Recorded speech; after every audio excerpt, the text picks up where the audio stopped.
So how would you cope with a woman coming in your office and say, I want to look like a supermodel and I want to do crunches and sit-ups. I don't want to do all this stuff because I don't know these exercises, and I am convinced that crunches and sit-ups is the best for my body, for my look. Well, the first thing I say to them is, what would you want to do? Look good and feel bad, or do both at the same time?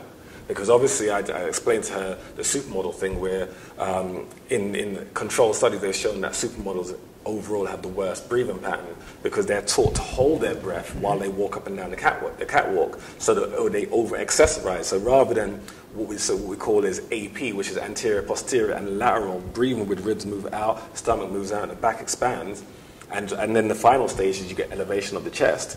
They only do over-accessorizing, so they close everything down, the rib cage stays still, and then they breathe only up and down from their neck. So I would explain the health benefits of that. And then if she was like, well, I don't really care, I'm really focused on, because women are sometimes driven by aesthetics due to the pressure from men, then I'd say, well, if you did crunches, you're going to be working 6 to 8 muscles at any one time. But if you do any form of nervous system activation, you're working 200. So what would you rather, 200 muscles, burning calories, or 8? What makes sense? And then they'd have to, otherwise she'd be stupid. Yeah. And she'd say, okay, let's do that. So the thing is, when you look at it, if you look at a ballerina, ballerinas don't sit at home doing crunchies. They don't go to their studio doing crunchies. But they have magnificent bodies because they're functional. So a byproduct of being functional means you're going to look good anyway, because more muscles are turning on to activate the ability to be able to do those positions. So you're in a win-win if you do functional exercise anyway. Yeah, interesting. Let's go back to the elite athlete stuff. So if you're creating a sport-specific conditioning program, do you have like a step-by-step way to get there? Do you look at a sport and go like, what are the movements that they need to do? Exactly what you said. Yeah, exactly what you said. Move on. No, I'm joking.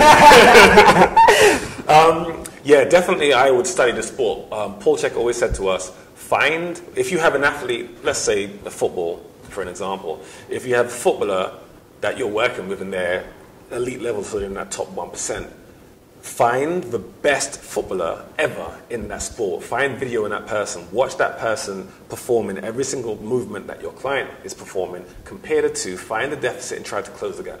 Yeah. That's what you basically would do with every client. So once I figure out what their deficit is to that elite best athlete, I have a look at their primal patterns of movement and watch each section. So just watch the lunge, just the squat, and so on. And I'll see how functional they are in every primal pattern. If they've been able to achieve every primal pattern to standard, then I would write a program based on how to improve those primal patterns based on the primal patterns they need for their sport. So it would be different for every single elite athlete. But just to add to that, what I found is every single elite athlete has so many compensations. They cheat so well that they have a lot of imbalances in their tonic postural system. So I have to take every single elite athlete down to phase 1. So nothing with gravity. Every single one of them. That's the one common denominator. They all have to go to phase 1. And then their progression will be the primal patterns based on their sport and the deficit that they have. Yeah. Okay. So you're a martial arts expert yourself. Yeah. So you talked about how you trained the boxer. How does a unilateral position of like boxing, how does this have a negative impact on the overall function of the human body? Yeah, definitely. With all sports, they create muscle imbalance. Paul CHEK said probably the only sport that doesn't really create muscle imbalance is probably fencing, because they're so upright and open when they do all their fencing. They learn to push off this hand equally with this hand. So looking at boxing, what you'll see is the dominant hand, which is the most active hand, which isn't their strongest hand. It's just like if they're standing left side forward, then the left hand is a jab hand. That does most of the work because you jab more than you cross. But the cross is the most dangerous punch out of the two.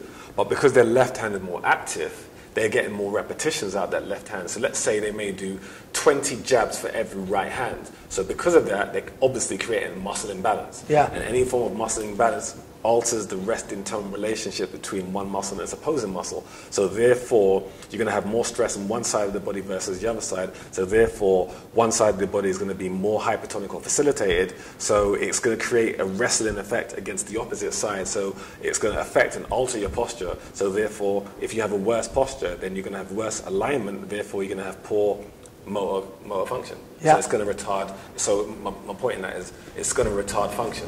So do you try to counteract this by exercises? Mm.